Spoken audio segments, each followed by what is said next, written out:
If Varese is noisy, Webern not so much. Webern can be noisy, but there's a delicacy to Webern. He's the second member of the new Viennese school, and we've already mentioned that he eventually develops a kind of terseness, maybe second to none, a kind of a mathematical orientation.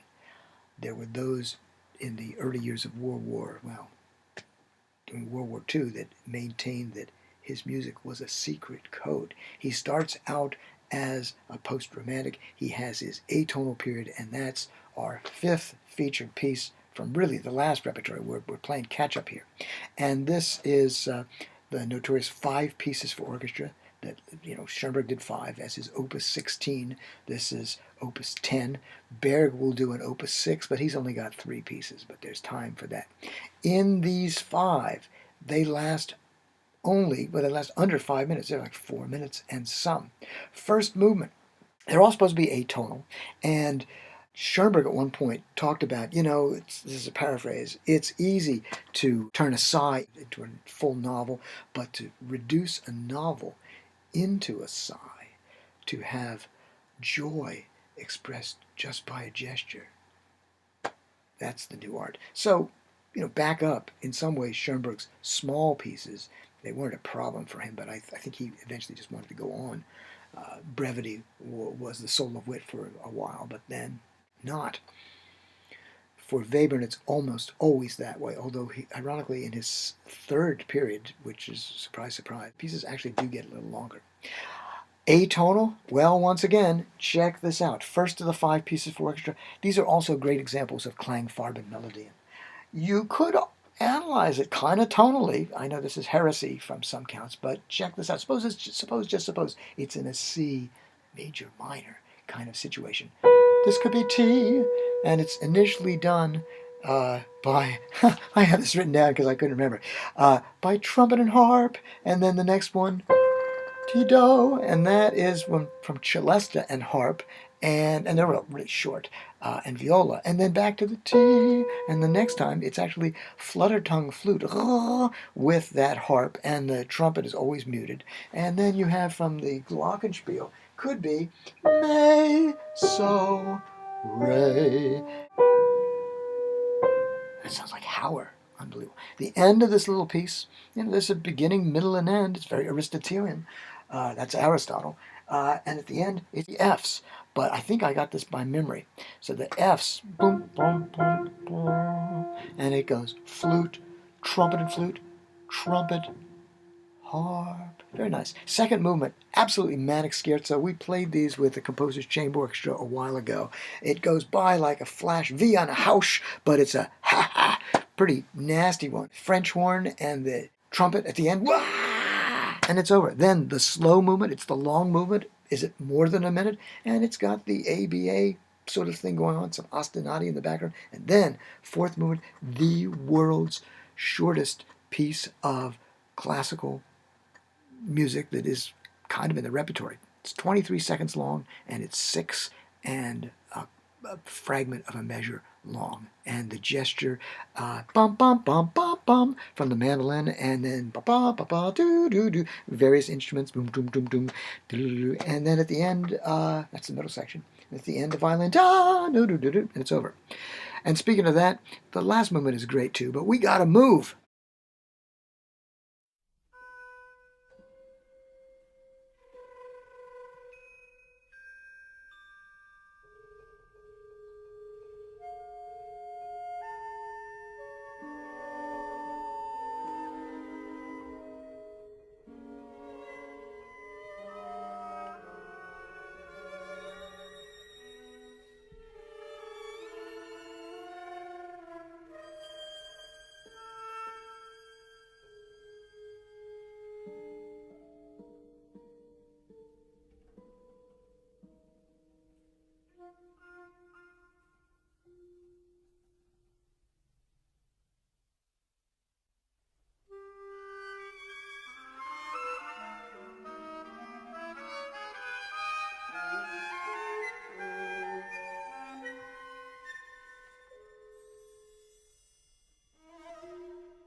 So Schoenberg turns to 12-tone music in 1923, and guess what Webern does? And once again, for my money, I do tend to go for the atonal ones, but I'll stake a lot on the first cantata of Webern. That's his Opus 29, and that's just about it.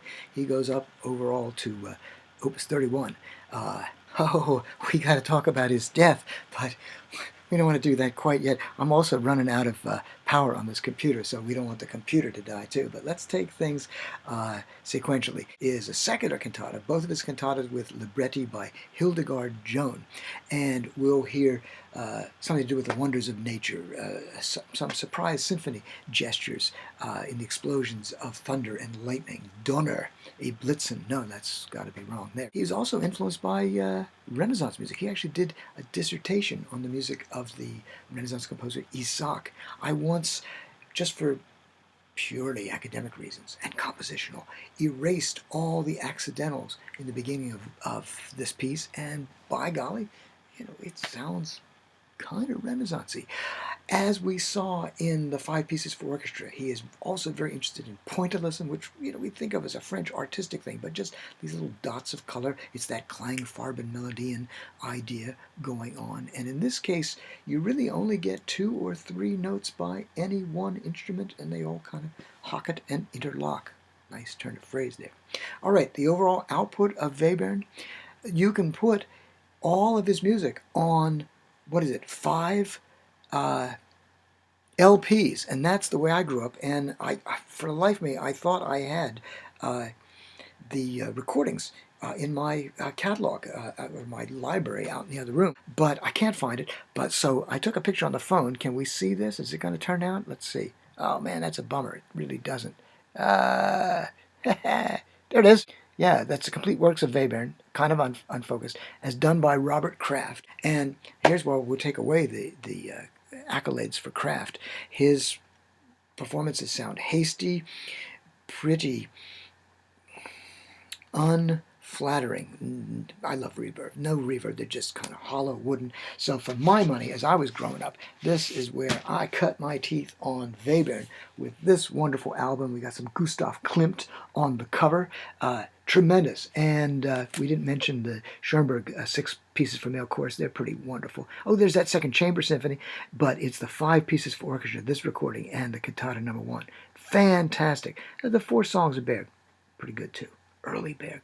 Berg only has 6 opus numbers. Count 7 before he just gives up opus numbers. Doesn't do a whole lot after that. Better finish this because I've got 37% power left on this. So, and while I was searching for things on the shelves, seminal, I had this in LP, first album of Edgar Varese, and I'm not sure, I think that was the cover. And then second, which gives you a bit of Varese himself. Woo! Amazing. And then 5 CDs of that, but then you can boil it down. No, 5 LPs, but then you can also boil it down. And, Boulez, these are okay, but once again, I'm going to go for that other one and a couple other recordings I have. Here's Boulez's take in the modern world of CDs, and this is one of several reasons why I actually bought my first CD player, I guess.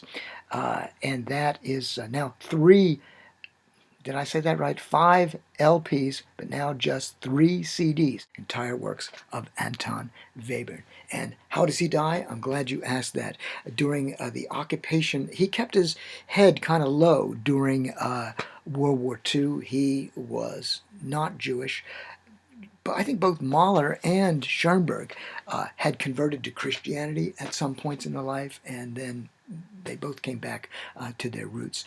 Webern of a Christian background, just kind of keeps his head low. He conducted choirs during his lifetime. He makes it through the war, but ironically, he doesn't make it through the occupation. He steps outside during the American curfew to smoke a big cigar. He turns, and it had been just a gift, like from one of his relatives. He turns a dark corner, bumps into an American soldier who shoots him to death. More of the story is cigarettes and cigars are bad for your health.